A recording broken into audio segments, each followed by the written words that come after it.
A ver, para salvar el mundo, o bueno, al menos un pequeño rincón de él, a veces da la sensación de que hay que tomar decisiones drásticas. Ya te digo. Drásticas es poco. O sea, imagínense dejar atrás todo el mundo corporativo tradicional justo después de perder una gran fábrica familiar. Y decir, pues nada, me mudo a una isla salvaje que encima es propensa a inundaciones masivas. Madre mía. Y para rematar, terminar enterrando cuernos de vaca llenos de estiércol en medio de una tormenta. Es que, a ver, suena a una absoluta locura.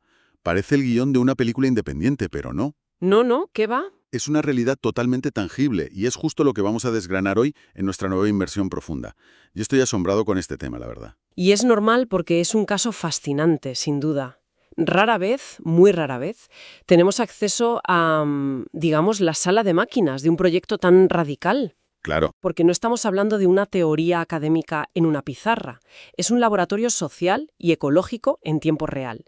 Y claro, con todas sus fricciones humanas, sus ambiciones, que son desmesuradas, y las enormes dificultades prácticas de intentar, bueno, vivir literalmente fuera del sistema convencional. Yo estaba intrigadísima al repasar los materiales. totalmente. Y para poner en contexto a quienes nos escuchan, este proyecto lleva el nombre de El Pimpoyal Exacto. y está enclavado en pleno río Paraná, que es bastante impredecible. Y para entender qué intentan construir exactamente allí, hoy contamos con dos fuentes que, fíjate, parecen sacadas de universos completamente opuestos. Como la noche y el día, vamos. Literal. Por un lado tenemos una grabación de audio en bruto, muy íntima, muy caótica, con un componente súper espiritual. Sí, se anota muchísimo. Registra una reunión de un grupo de hombres bajo un techo de chapa. Y esto ocurrió, ojo, este mismo viernes 20 de marzo de 2026. Que no es una fecha cualquiera, claro. Exacto, es la fecha que marca exactamente el equinoccio de otoño allí en el hemisferio sur. Así que hay toda una energía especial en el ambiente. Y el contraste de ese audio con la segunda fuente es, para mí, lo que le da todo el valor a este análisis. Ya. Porque frente a ese audio visceral, que es que casi puedo oler el barro y escuchar la lluvia de fondo, tenemos lo que llaman el dossier maestro del proyecto. Un salto brutal. Brutal. Es un documento en formato PDF titulado así, en plan archivo técnico, borrador dossier-pimpoyal. Y es básicamente un manual de arquitectura sistémica, o sea, casi corporativo en su nivel de detalle, de diagramas, de estructura. Y por eso nuestra misión de hoy en esta inmersión, es desentrañar esta paradoja. No queremos entender cómo esa energía desbordante, a veces súper mística y apasionada, del viernes lluvioso, choca y al final intenta traducirse en las hojas de cálculo y los diagramas de flujo de ese dossier maestro. Es un reto, desde luego. Así que empecemos por la chispa original, por el audio del viernes. Fíjate que, al escuchar esa grabación, te metes de lleno en la escena. ¿Sabes? Están refugiados de la tormenta, compartiendo un fuego, y la conversación oscila salvajemente. Es una montaña rusa. Total. Un minuto están hablando de la logística pura y dura, y al siguiente están debatiendo sobre sanar la energía kundalini, o la serpiente emplumada, Sí, se meten en temas muy profundos. o cómo equilibrar las fuerzas masculinas y femeninas en un grupo que, curiosamente, en ese preciso instante, está compuesto solo por hombres. Claro, y lo fascinante aquí es el esfuerzo consciente que hacen por no quedarse, digamos, flotando en lo esotérico. Aterrizarlo, ¿no? Eso es. Toman toda esta terminología mística y buscan la manera de aplicarla a un propósito social casi de forma inmediata. O sea, no se quedan en la charla filosófica. ¿Tienen algún ejemplo de eso en el audio?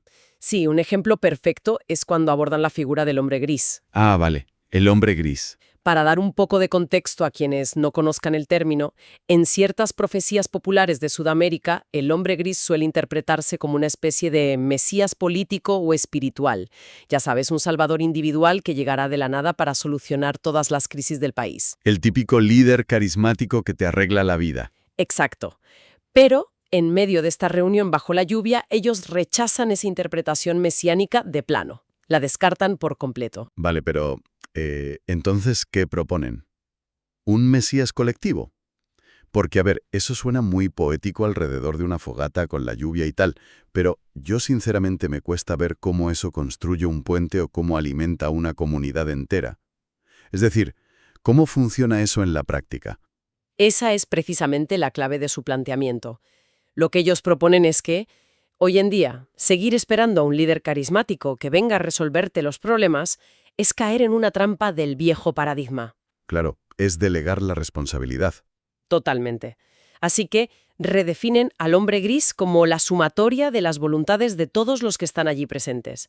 Es, digamos, la red invisible que tejen entre ellos. O sea, ¿la comunidad es el Mesías? Eso es. Si son 5 personas trabajando juntas, la entidad salvadora es el vínculo y el acuerdo sólido entre esos 5. Transmutan esa dependencia hacia un líder externo en una responsabilidad completamente colectiva y horizontal. Y ojo, que esto no es solo una reflexión filosófica bonita al aire. Ah, no. ¿Qué va? Es el cimiento psicológico exacto que necesitan para sostener el modelo económico que intentan implementar justo después en la conversación. Ah, vale. Y ahí es donde entra esta iniciativa que en el audio llaman Amarse, ¿verdad? Exacto. El proyecto Amarse. Porque pegan un giro y pasan de hablar de energías Kundalini a discutir sobre la economía asociativa de Rudolf Steiner. Que, a ver, es un modelo que tiene más de 100 años. Sí, no es nada nuevo, pero la aplicación sí lo es. Claro. Y hablan de crear redes de prosumidores. Que me hizo mucha gracia porque mencionan que usan este término, prosumidor, porque la palabra consumidor suena, y cito textualmente del audio, medio chota. Sí, sí, tal cual. Que bueno, para quienes nos escuchan desde España, es un término del argot argentino para decir que algo suena fatal, despectivo o de muy mala calidad. Vamos, que no les gusta nada. Nada de nada. Quieren ser prosumidores, es decir, personas que se agrupan y están en contacto súper directo con el origen de lo que consumen. Productor y consumidor fusionados. Y el caso práctico que exponen sobre los tomates me pareció muy curioso. Es muy ilustrativo, sí. Explica perfectamente cómo planean ejecutar esta economía. Claro, porque discuten el problema de los precios abusivos en los alimentos. Y dicen, bueno, si el tomate está carísimo y un individuo solo deja de comprarlo, pues al mercado le da exactamente igual. Ni se enteran. El mercado ni pestaña. Exacto. Pero dicen, si logramos organizar a 1000 personas que acuerdan unánimemente no comprar ese tomate, de repente generamos una exigencia estructural real. Buscan acumular ese poder individual a través del bloque comunitario para básicamente forzar un cambio. Eso es. Pero a ver, vale, vamos a desglosar esto, porque me parece brillante en la teoría. Sobre el papel es precioso, pero yo tengo que ser un poco escéptico aquí. Lógico. A ver, dime. Lograr que 1000 personas se pongan de acuerdo para boicotear un producto durante un tiempo sostenido me parece sinceramente increíblemente ingenuo. Ya. Es difícil, claro. Es que poner de acuerdo a 3 amigos para elegir los ingredientes de una pizza un viernes por la noche ya es un drama. Totalmente. Siempre hay uno que quiere piña. Exacto. Entonces, ¿cómo evita este modelo de Steiner que esas 1000 personas vuelvan corriendo al supermercado tradicional en el momento en que el tomate baje de precio o simplemente por pura conveniencia porque les pilla de paso? Pues mira, es una objeción totalmente válida y de hecho es el punto débil histórico de los boicots tradicionales. Siempre se desinflan, Claro, la gente se cansa. pero el modelo asociativo de Steiner y concretamente lo que intentan hacer en el Pimpoyal va muchísimo más allá de una simple rabieta de consumidores cabreados. No proponen un boicot temporal para bajar un precio hoy. Entonces, ¿qué proponen? Proponen construir un ecosistema económico paralelo y permanente. La idea es precomprar o financiar la producción agrícola directamente con agricultores de su confianza. Ostras, asumen el riesgo entonces. Se vaya a la quiebra. ¡Qué fuerte! Es un nivel de compromiso brutal. Es brutal. Pero a cambio, la ventaja es que cuando hay abundancia y la cosecha es buena, el precio que pagan es un precio justo y siempre estable. Está totalmente ajeno a la especulación loca de los intermediarios. O sea, no están intentando destruir el mercado global desde fuera. Están creando un micromercado interno, cerrado, donde ellos mismos dictan las reglas, éticas y, por supuesto, financieras. Entendido. O sea, es básicamente un hackeo del sistema tradicional. Invierten la pirámide de poder al convertirse ellos mismos en el mercado. Eso es. Pero claro, aquí es donde a mí me surge un choque de realidades clarísimo. A ver. Porque esa ambición enorme de coordinar a 1000 prosumidores, con sus finanzas, riesgos y tal, requiere una logística impecable. Y esto contrasta brutalmente con la mentalidad de algunas de las personas que ya están habitando la isla en el día a día, pisando el barro. Y esto nos lleva al momento, yo creo, de mayor fricción que se escucha en el audio del viernes. Sí, se palpa la tensión ahí. Porque tienes a Rafa, por un lado. Rafa es el guardián original, el que lleva años rompiéndose la espalda trabajando físicamente la isla. Y él defiende a ultranza la simplicidad.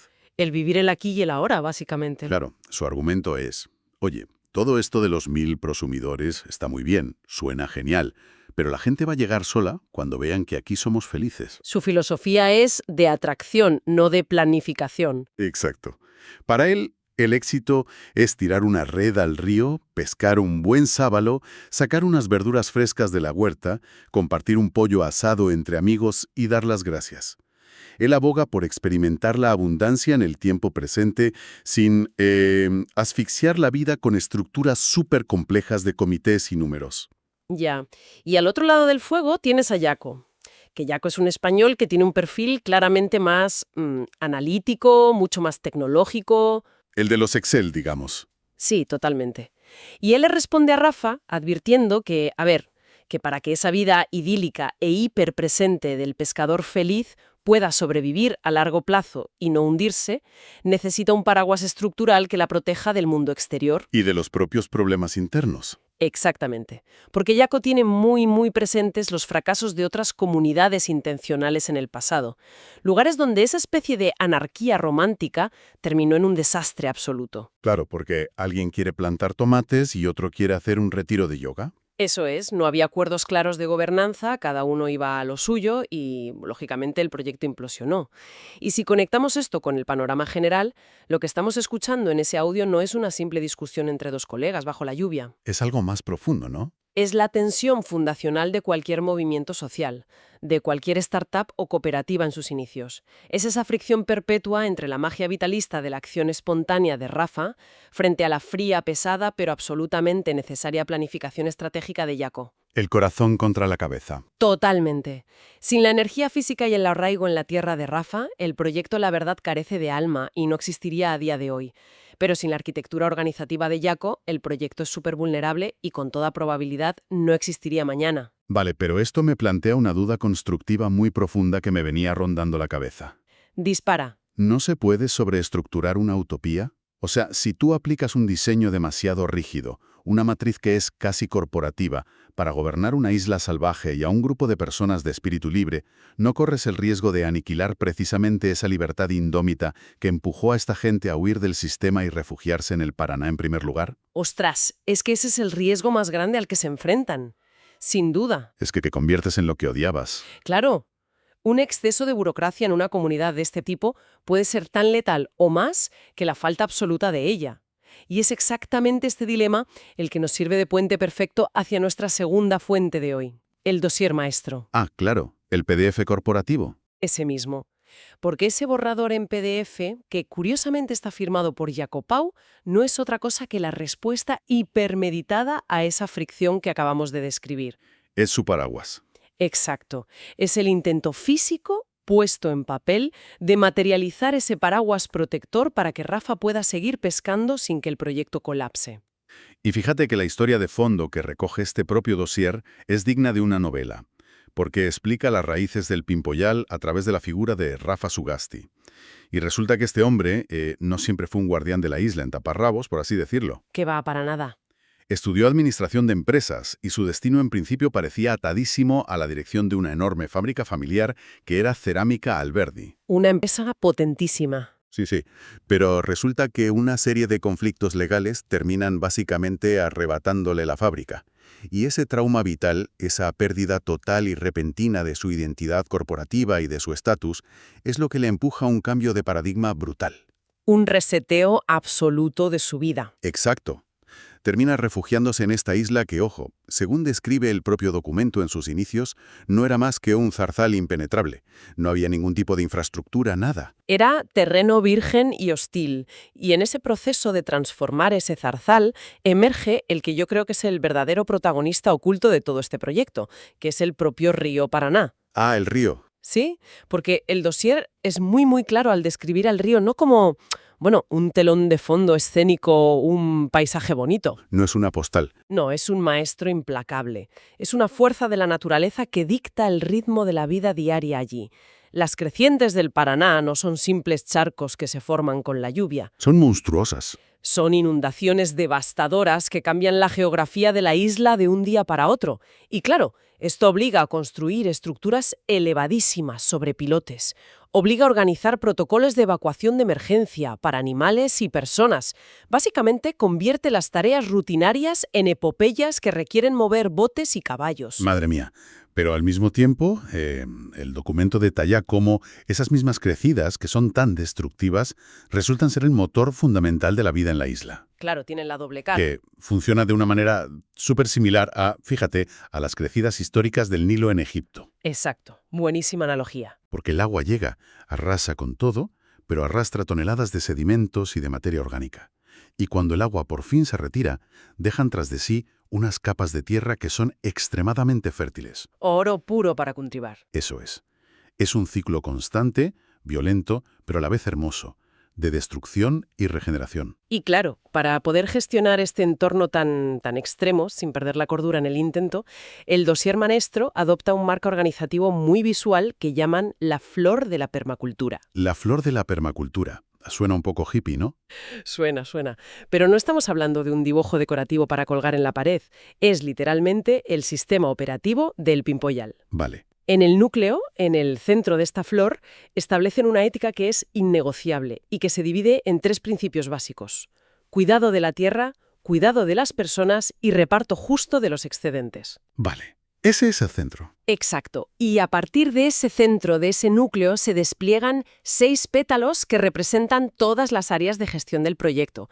Tienes tierra y naturaleza, bienestar y salud, economía y finanzas. Ostras, y luego gobernanza, infraestructura y educación y cultura, ¿verdad? Esos son los 6. Y a ver, detengámonos ahí un momento, porque leer cómo desglosan en el PDF cada uno de estos pétalos es asombroso. Lo tratan como si fuera un organismo vivo totalmente interconectado. No hay compartimentos estancos. Exacto, no es el típico organigrama de empresa clásica donde el departamento de finanzas ni se habla con el de recursos humanos. Que no saben ni en qué planta están. Claro. Aquí, por ejemplo, el diseño de los baños secos, que pertenecería al pétalo de infraestructura, alimenta directamente el abono del pétalo de tierra y naturaleza. Y ese abono mejora las cosechas, que a su vez sostiene el pétalo de economía. Todo fluye. Es un ciclo cerrado perfecto. Y la escala de todo esto es abrumadora, porque no hablan de hacer unas cabañitas, tienen trazado un plan maestro para alojar turismo holístico y hablan, ojo al dato, de una capacidad de hasta 2.000 personas mediante un sistema de posadas. Es una locura. 2.000 personas metidas en una isla que se inunda. Sí, es súper ambicioso. Y precisamente por la magnitud de este desafío, el dossier incluye una sección vital que llaman el camino del participante. Ah, el filtro de entrada. Exacto. Es un mecanismo de gobernanza muy astuto para evitar que, de repente, una llegada masiva de gente colapse la cultura y la armonía del lugar. Porque no puedes ir allí, plantar la tienda y decir, hola, ya soy de la comuna. Que va, no funciona así. Tienen un embudo de compromiso muy claro. Tú entras primero como visitante, a lo mejor para un taller o pasar un fin de semana. Vale. Si conectas con el sitio y te gusta, puedes solicitar ser voluntario. De ahí, si todo va bien, pasas a residente temporal. Y solo tras un proceso bastante largo de evaluación mutua, puedes alcanzar el estatus de guardián temporal o ya residente pleno. Una carrera de fondo, vamos. Totalmente. Es una barrera de entrada que está diseñada específicamente para asegurar que cualquiera que asuma poder de decisión en la asamblea primero se haya manchado, y mucho, las manos de barro. Entonces, ¿qué significa todo esto a nivel práctico? Pues yo lo veo así. El dossier es, en esencia, un traductor simultáneo. Me gusta esa imagen. Sí, o sea, coge todas esas visiones místicas, las sesiones de sanación grupal y la energía desbocada de las reuniones del viernes bajo la chapa y las codifica. Las convierte en un manual de operaciones que sea escalable y que, francamente, no asuste a un inversor o a un urbanista que lo lea desde fuera de la isla. Es una traducción perfecta, la verdad, pero hay un peligro claro en leer solo el PDF superestructurado. Y es llegar a creernos que el mapa es el territorio. Claro. Para comprender realmente cómo funciona uno de estos pétalos sistémicos en la vida real, concretamente el pétalo de tierra y naturaleza, tenemos que abandonar el documento corporativo y regresar corriendo a la grabación cruda del viernes. Al barro otra vez. Exacto, Porque fíjate, mientras estaban debatiendo sobre la macroeconomía de Steiner y los modelos de gobernanza, físicamente, en ese mismo momento, estaban con las manos metidas en la tierra, estaban ejecutando un ritual que es el corazón absoluto de su supervivencia alimentaria en la isla. Es verdad, y yo creo que es uno de los momentos más singulares y llamativos de todo el audio. Sin duda. De repente toma la palabra un miembro del grupo llamado Marote, que está liderando una práctica de agricultura biodinámica en ese preciso instante. Sí. Y la escena, para que la gente se la imagine, es la siguiente. Están en pleno aguacero, sentados bajo el porche, rellenando cuernos de vaca con estiércol fresco. Cuernos de vaca, sí. Tal cual. Y la minuciosidad, o sea, el cuidado con el que lo hacen es extremo. Discuten entre ellos cómo deben usar unos palitos pequeños para compactar bien el estiércol dentro del cuerno, asegurándose de que, por favor, no quede ni una sola burbuja de aire atrapada en el interior. A ver, en una escucha así superficial, esto puede sonar a pura hechicería, ¿verdad? O a folclore rural sin más. Sí, suena magia potagia. Y claro, ellos mismos contribuyen a esto porque utilizan un lenguaje muy esotérico. Marote, por ejemplo, habla de cómo la vaca, al ser un animal rumiante, tiene un sistema metabólico que es capaz de captar las energías sutiles del entorno y que sus cuernos actúan como antenas que contienen lo que él llama la astralidad del animal. La astralidad, tela. Tela, sí. Y la práctica de la biodinámica dicta que estos cuernos rellenos deben enterrarse exactamente ese viernes. Coincidiendo con el equinoccio. Eso es. Coincidiendo con el equinoccio de otoño, para que, según sus creencias, durante los 6 meses de frío y oscuridad, el estiércol absorba todas las fuerzas de la Tierra, que en esa época está, según ellos, inhalando energía hacia su interior. Claro. Yo, te confieso, cuando escuché esta parte pensé, a ver, vale, respeto la tradición ancestral y lo poético que suena, pero ¿cuál es la ciencia real detrás de enterrar un cuerno lleno de caca en el barro? Lógico que te lo preguntes. Porque asumo que no es solo un acto de fe. O sea, tiene que haber un mecanismo biológico y químico que explique por qué hacen el esfuerzo de hacer esto con tanto cuidado. Y lo hay, por supuesto que lo hay. Es pura microbiología aplicada, aunque no usen esas palabras. A ver, ilumíname. Fíjate, el cuerno de vaca, por su estructura ósea particular, actúa como un aislante térmico absolutamente perfecto bajo tierra. Andra. Al rellenarlo con ese estiércol fresco, que ya de por sí está cargadísimo de las bacterias del sistema digestivo del rumiante, y enterrarlo a cierta profundidad durante todo el otoño y el invierno, lo que están haciendo es crear una cámara de incubación. Un bioreactor en miniatura. Exactamente. El frío exterior y el aislamiento del cuerno ralentizan y estabilizan la fermentación natural. Y al ser tan pesados con lo de no dejar bolsas de aire con el palito... Fuerzan la fermentación sin oxígeno. Exacto. Fuerzan un proceso anaeróbico muy, muy específico. De manera que, cuando desentierran esos cuernos meses después, en primavera, lo que sacan de ahí dentro no es simple estiércol podrido. Para nada. Han cultivado una bomba probiótica hiperconcentrada llena de miles de millones de hongos y bacterias súper beneficiosas. Y eso está listo para inocular y sanar el suelo de cultivo. ¡Ostras! Espera. Escuchándote describir la mecánica científica de esto, acabo de tener una revelación de lo que están haciendo realmente a nivel conceptual. A ver. Es como si le estuvieran metiendo un parche de actualización de software al ecosistema de la isla. ¡Qué buena comparación, sí! O sea, tienen un suelo degradado que necesita regenerarse. Necesitan resetear la biología de la tierra para poder cultivar sano. Pero, en lugar de ir a comprar un fertilizante químico industrial en un laboratorio, que sería el software moderno, agresivo e invasivo... Y caro, además. Exacto. Están utilizando el hardware más antiguo y orgánico de todo el planeta. El rumen de una vaca, la temperatura estable del subsuelo y los ciclos solares. Es que es tecnología punta, pero ejecutada con herramientas de la edad de piedra. Es una excelente forma de verlo, sí señor. Me fascina. Y ojo, que el proceso no acaba al desenterrarlo. Concluye en primavera, cuando extraen ese humus concentrado oscuro y lo diluyen en grandísimas cantidades de agua. Para regar, ¿no? Sí, pero no lo mezclan con un palo de cualquier manera y ya está. Practican algo que ellos llaman dinamización. ¿Y eso qué es? Pues remueven el agua en un barril creando vórtices profundos, como remolinos, hacia un lado. Y luego, de golpe, rompen el remolino drásticamente, girando hacia el lado contrario. Ah, para crear turbulencia. Eso es. Este caos mecánico oxigena el agua violentamente y lo que hace es despertar esos microorganismos que estaban latentes, dormidos, para que al rociar el líquido sobre el campo colonicen y revitalicen hectáreas y hectáreas enteras de terreno de forma súper rápida. ¡Wow! Y fíjate que toda esta mentalidad de trabajar a favor del entorno natural, en lugar de intentar doblegarlo o dominarlo a la fuerza, se manifiesta también en otro detalle fascinante que comentan así un poco de pasada en la reunión. ¿Lo de los murciélagos? Lo de los murciélagos. Es que es buenísimo. La isla tiene una abrumadora presencia de murciélagos.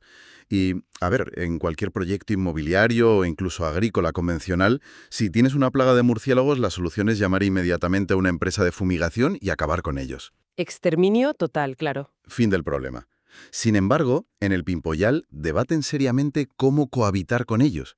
Analizan el dato científico de que un solo murciélago puede llegar a devorar miles de mosquitos en una sola noche. Lo cual en una isla húmeda del Paraná es vital, te salvan la vida. Claro, son control de plagas gratis, además de su rol clave como polinizadores. Entonces, en lugar de exterminarlos, discuten si deben construirles refugios de madera específicos para, bueno, ordenar un poco la convivencia y evitar que los bichos aniden en los techos de las casas de la gente. Es el principio ético del cuidado de la tierra que veíamos en el PDF, aplicándose en tiempo real en la vida diaria. Y esto, fíjate, nos devuelve directamente al núcleo de nuestro análisis de hoy, a la gran síntesis de lo que representa este proyecto tan loco. ¿Sí? Porque a lo largo de esta inmersión profunda hemos estado presenciando una dualidad que es indispensable. Tenemos, por un lado, esa visión expansiva, metódica y superarquitectónica del dossier maestro, un PDF formal que proyecta escalar una utopía para miles de personas sin que todo colapse. Y por otro, la realidad física. Exacto. Porque ese documento, con todos sus gráficos súper bonitos y sus procesos, es un cascarón totalmente inerte si no se alimenta de la fricción humana, del olor a tierra mojada, de las discrepancias al calor del fuego y de la vitalidad cruda que escuchábamos en la grabación del viernes. Totalmente de acuerdo. Es una simbiosis que roza la dependencia absoluta. 100%. Sin la estructura rígida del dossier, la magia orgánica y romántica del viernes es efímera. Estaría condenada a disolverse ante la primera gran crecida seria del río Paraná o simplemente ante el puro agotamiento físico de Rafa y los fundadores. Se quemarían enseguida. Ya te digo. Pero, al revés, sin el pulso vital de esa reunión bajo la lluvia, con los cuernos y el estiércol, el dossier no es más que otro archivo de Word olvidado en la carpeta de descargas de un ordenador corporativo. No tiene alma. Y esta dinámica, si lo pensamos bien y lo sacamos de la isla, trasciende por completo a esta comunidad en particular. Sí, nos toca a todos. Es un equilibrio inestable al que en el fondo todos nosotros nos enfrentamos cuando intentamos llevar a cabo cualquier proyecto de vida significativo. Se necesita esa pasión irracional, ese impulso casi salvaje para dar el primer paso hacia lo desconocido. Tirarse a la piscina, vamos. Eso es. Pero tarde o temprano, si quieres sobrevivir, se requiere el rigor y el esfuerzo de una arquitectura planificada para que ese salto al vacío se convierta en algo que realmente perdure en el tiempo y no sea solo una anécdota. Totalmente. Y yo creo que cualquiera de las personas que nos escuchan hoy puede verse reflejada en esa cuerda floja, ya sea levantando tu propia empresa desde cero, o forjando una familia, o tratando de dar un giro radical a una carrera profesional que no te llena. La tensión entre el idealismo soñador y la pragmática aburrida siempre va a estar ahí, empujando. Es inevitable. Y bueno, para ir cerrando esta inmersión, me gustaría rescatar un pequeño momento del audio que para mí encapsula todo este enorme esfuerzo. Casi al final de la reunión del viernes, en medio de tanta charla técnica de Steiner y de Abonos, alguien, de repente, recita un fragmento de poesía. Ah, el himno de vivir. ¡Qué momento! Sí, el himno de vivir. Y hay un verso en particular que corta el sonido constante de la lluvia de fondo y que resuena con una claridad brutal. Dice así: líbrate del peso de los bienes, pero sobre todo, hermano mío, líbrate de lo que no tienes. Uf, es una invitación súper radical a soltar lastre. Totalmente. Y no hablo solo de soltar lo material, el coche o la casa, sino de soltar la carga asfixiante de las expectativas vacías, de las ambiciones que en realidad no nos pertenecen porque nos las ha impuesto la sociedad, y soltar el miedo a perder cosas que, si lo piensas, nunca llegamos a poseer de verdad. Es súper potente. Así que, con esa idea en la cabeza, la próxima vez que sintamos que nuestra propia estructura vital se tambalea o que vemos que los cimientos de lo que creíamos que era 100% seguro amenazan con hundirse en el barro, cabe hacerse una gran pregunta. A ver qué pregunta. Si hoy tuviéramos que sentarnos frente a un folio en blanco a escribir el dossier maestro de nuestras propias vidas, ¿qué estatus, qué objetos o qué obsesiones inútiles estaríamos intentando acumular desesperadamente? Esa es buena. Y, más importante aún, de cara a la acción, ¿de qué cosas nos liberaríamos hoy mismo, ahora, para poder empezar a construir algo verdaderamente regenerativo para nosotros? Para pensarlo un buen rato, desde luego. Ahí dejamos la reflexión para quienes nos escuchan. Ha sido un viaje espectacular. Nos vemos en la próxima inmersión profunda.